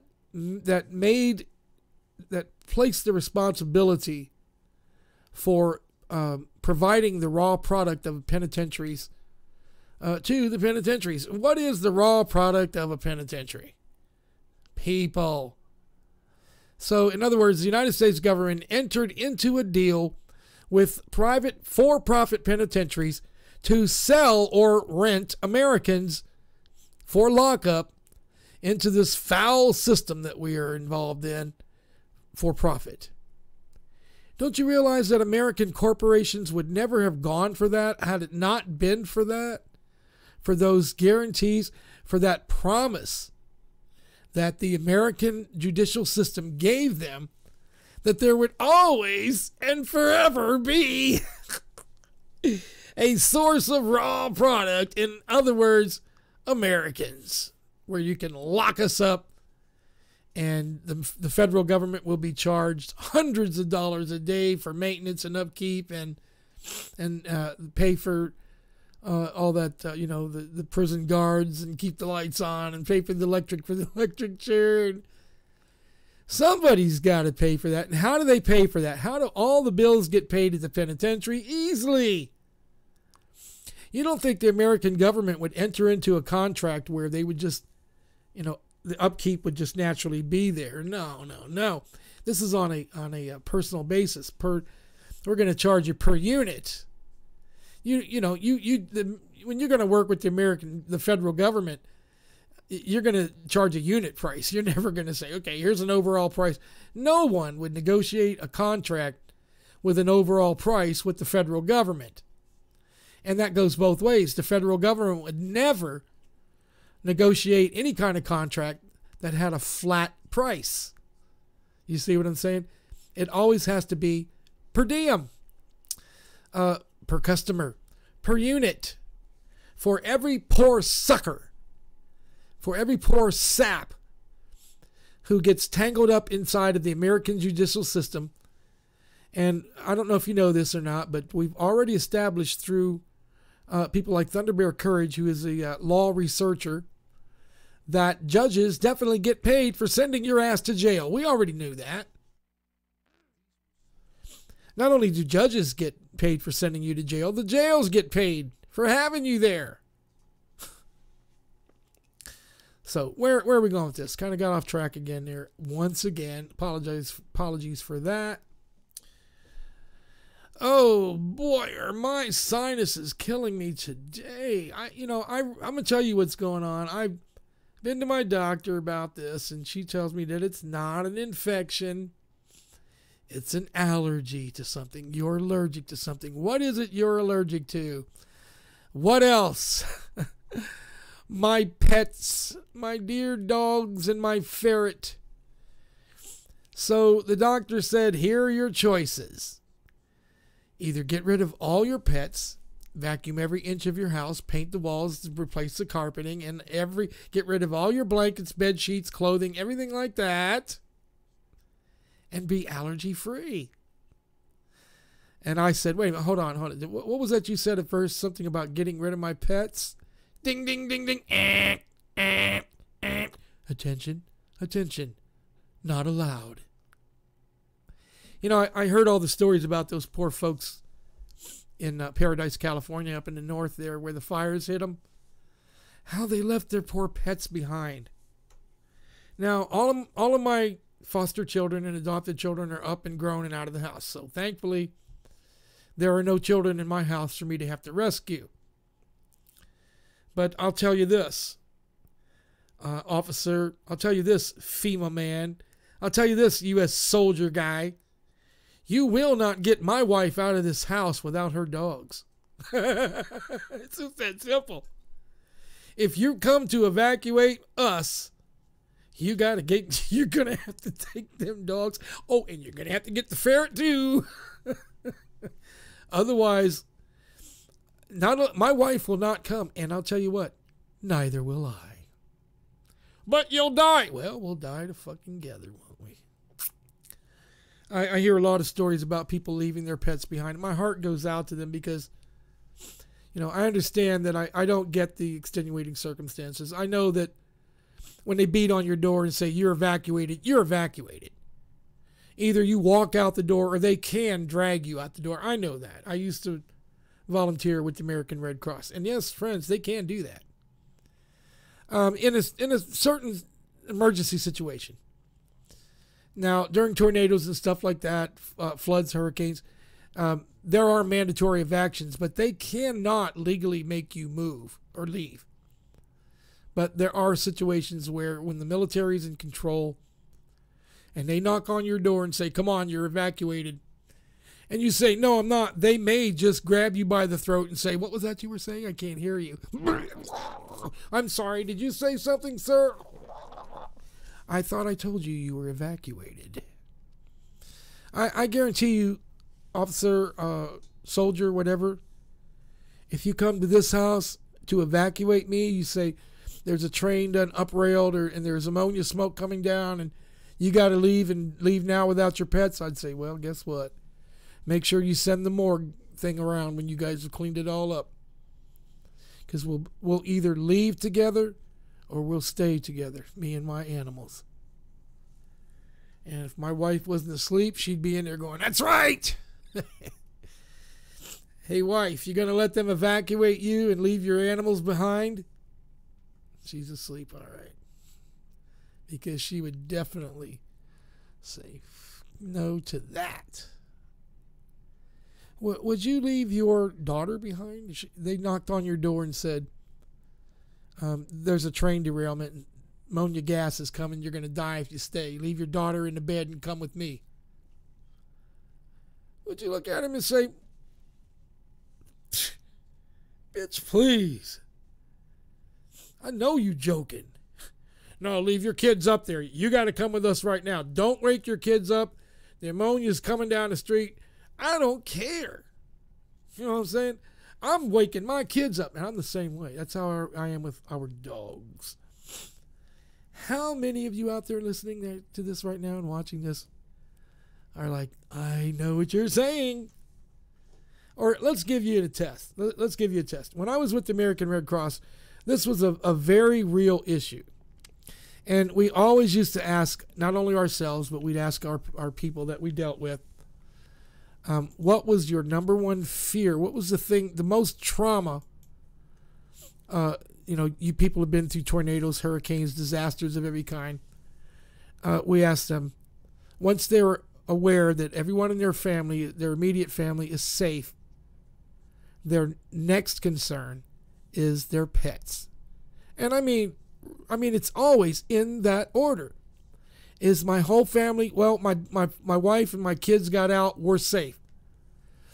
Now, can we go back and get our dog, man?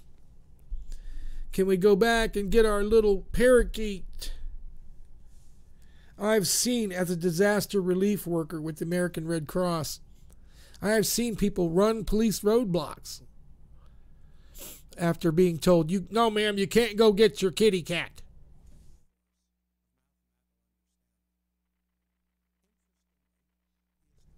I'm not only going to go get my kitty cat, miss or sir. You ain't getting me to leave without my kitty cat. Well, let's all stand up and say it together. We're not going nowhere without our animals, man. Up yours, FEMA. Who do you think you are, huh? Yes, come with us. You're being evacuated. Leave your pets behind and let's go. Are you listening to this? Is this burning you up? Give me a call right now if it is. Give me a contact on Skype. It's RICLOTEK, Ric Lotek. Give me a contact on Facebook. Answer the question. Answer the question right now. Come on. I want to remove you from your house and evacuate you to save you, but you leave your pets there and you come on. And I want to know what you got to say about that. And you're right here listening live. Did I say we're live? 100% live. I'll even prove that we're live. Watch me pinch myself. Oh, yep, we're live. You know what? There's a lot of radio out there. A lot of internet radio. A lot of podcasts. In fact, your ears and your psyche are saturated with podcasts. Everybody's got a podcast. In fact, they're inviting it. Hi there, do you have a podcast? I should call you right now on the phone and say that. Exactly. Good afternoon, sir. Do you have a podcast? If you pay me $300, I'll set you up with one. The problem with a podcast is they're not live. They aren't coming to you directly in real time right now. I'm not saying that matters, but it depends. It's all according to your taste. If it doesn't bother to you that you're listening to a recording, listen on. But when you're looking for some real live radio, guess where you got to come? You got to come to ferlive.com, the ferret. And let's see you say that. By the way, if you have the ability to say that, we're looking for you. That's right. We're always looking for hosts. The way we burn through hosts around here, they just burn out and we throw them out back. Kidding. If you think you got what it takes, if you think you can sit right here where I'm at right now and do this, come on, it's not that hard. You get you some cool headphones like these. Make sure they're Sony's, the one and onlys. You can get them little earbuds, but gotta have these. Get you a cool mic. Get you a computer and get you an audience, and you can do it. See, we got all that for you all set up. We've got your audience ready. We've got your radio station ready. We've got your YouTube channel all ready for you. Join us here at ferlive.com, the ferret. You can become a host. I did it. Look at me. I'm a host. Hey, Ma, I'm on the radio. You can do it too. All you got to do if you're interested is check us out at ferlive.com and look for where it says Become a Host. It's right up there toward the top. You can't miss it. It's a short application there. Please make sure that you fill in all your bank account and withdrawal information. Come on, I'm just joking. It's very short and brief. All we want to know is your name and, some general information. We're not Facebook. We don't want your freaking ID and that stuff. You can become a host. We love new hosts. We got great new shows coming. As the station programming manager, I have over 691 hours a week to fill. So please help me out. Become a host right here on Flat Earth Radio, The Ferret. If you think you can come up here and do what I do, I invite you to come on right now. You can do series, you can do guests, you can do...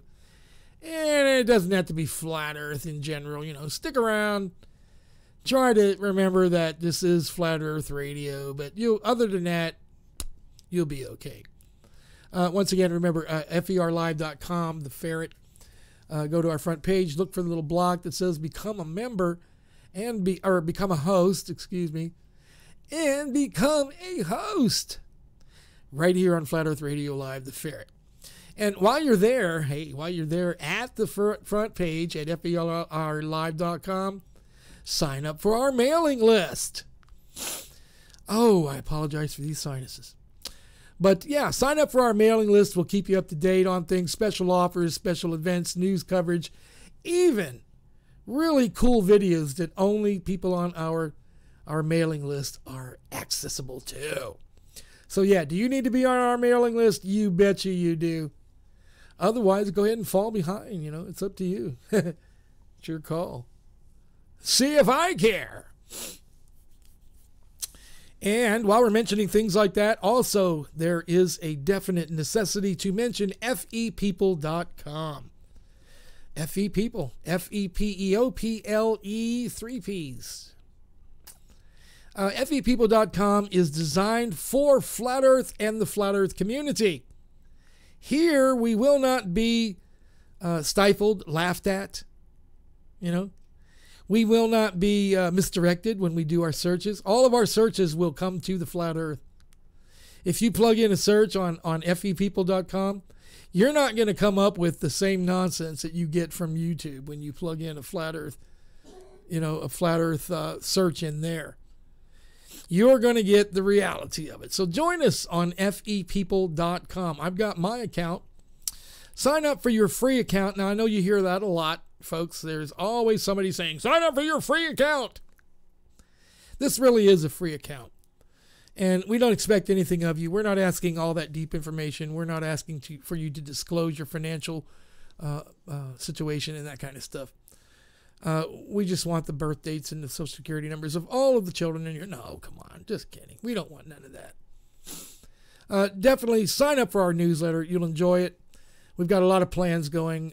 Give you access to our full archives, Podbean or podcasts, archives, special information on new shows and new hosts.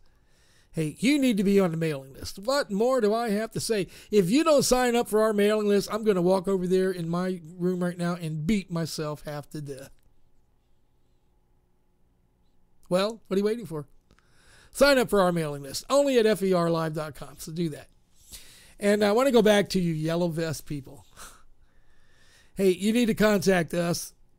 We're looking for somebody that goes down into that's involved. You know what I'm saying? We want somebody who's going to go down in there and get us some video of what you guys are up to.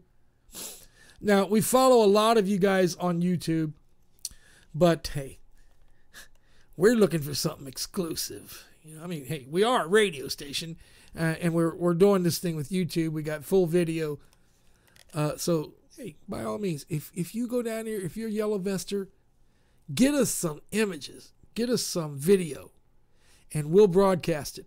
We'll put it out. It's not enough for you to just put it on YouTube and expect that it's going to go everywhere. We have special ties to the Flat Earth community, particularly through our Facebook services.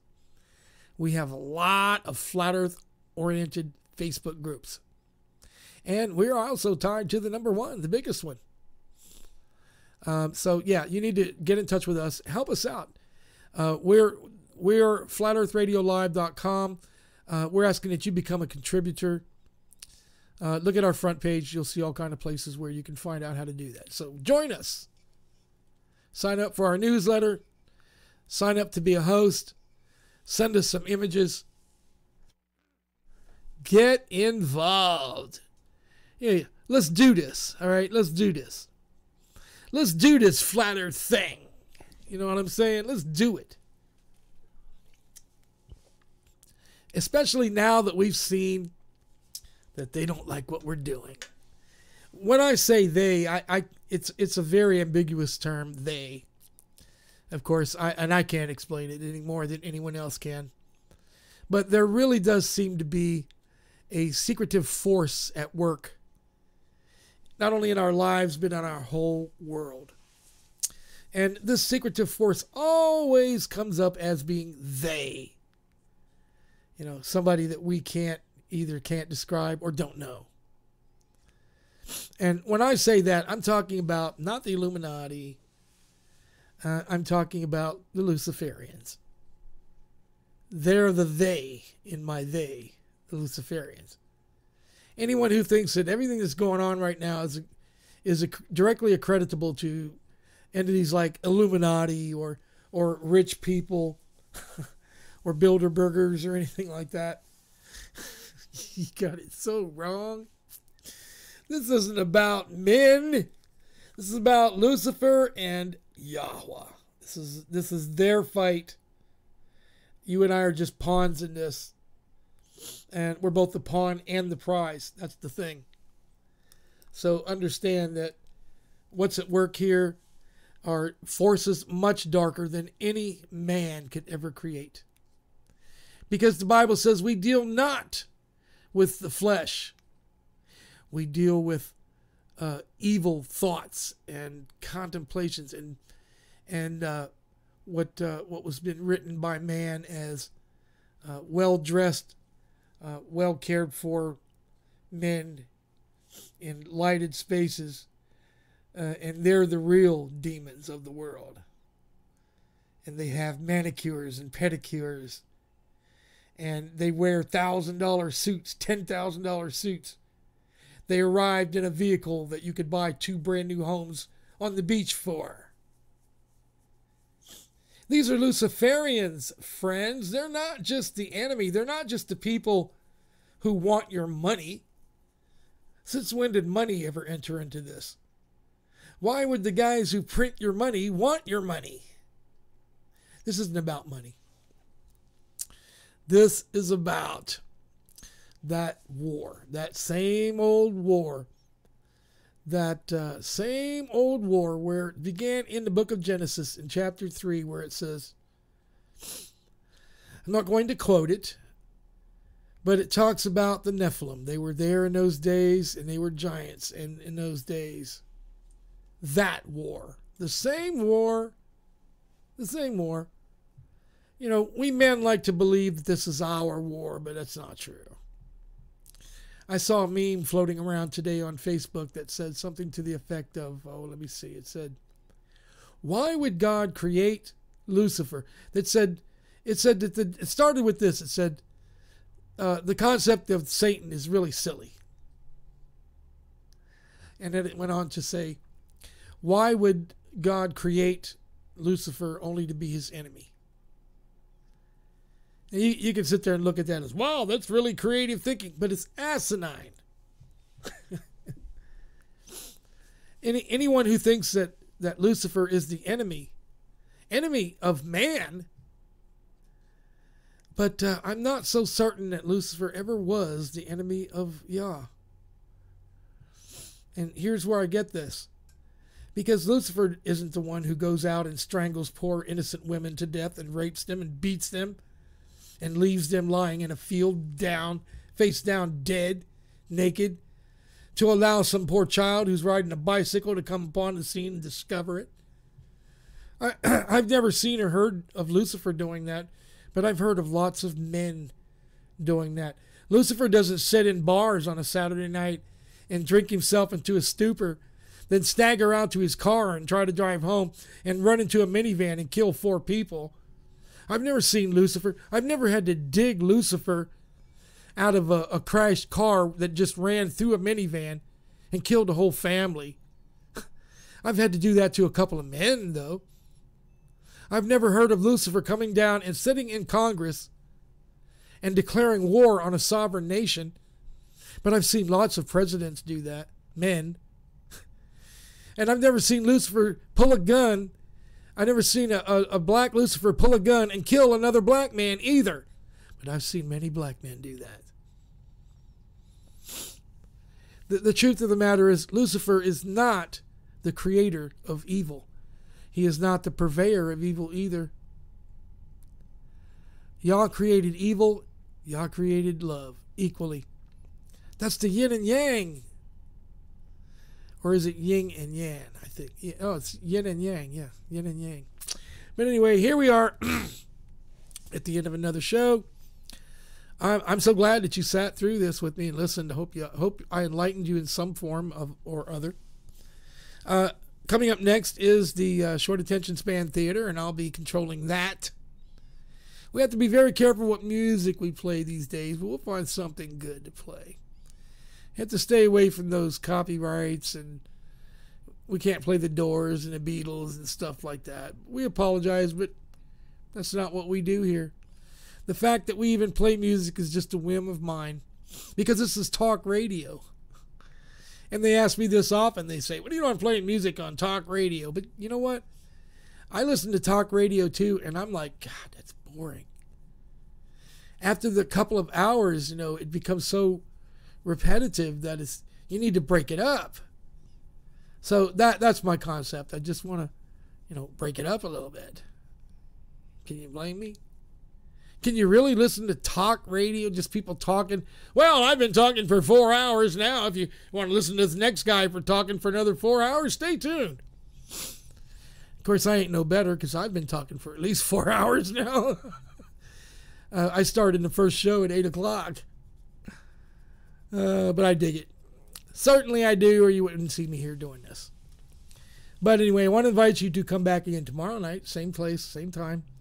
Right here on YouTube at this place, right here on ferlive.com on the station. If you're just listening in on the audio program, come back tomorrow at the same time for a little bit more of that Ric Lotek Show as we look at things as only Ric Lotek can do. I'm sorry, but I do have a very unique view of the world, and it's not cognitive dissonance.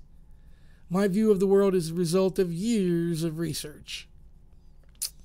And I'm not saying I'm special or I'm any better than you. It's just that, I did the research. I came into the flat earth getting ready to laugh at flat earthers. And then somewhere along the way, a guy said, "Hey, why don't you just do this?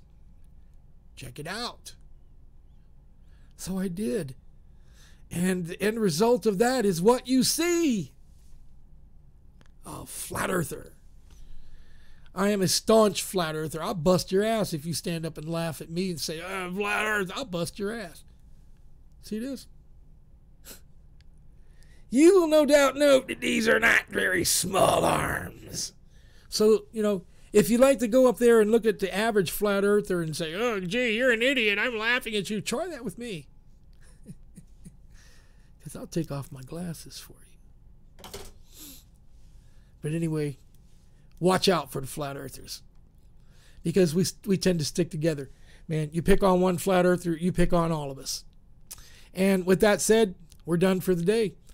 Make sure that you stay up next for SAST right after a 10-minute commercial brief. And, brief, commercial, all that good stuff. And please do this only here, right here, and keep it here on ferlive.com. The Ferret. Once again, I'm your host, Ric Lotek. Thanks for joining the Ric Lotek Show. We will talk again, if the Lord is willing, and y'all bless you. We'll talk again. Bye-bye.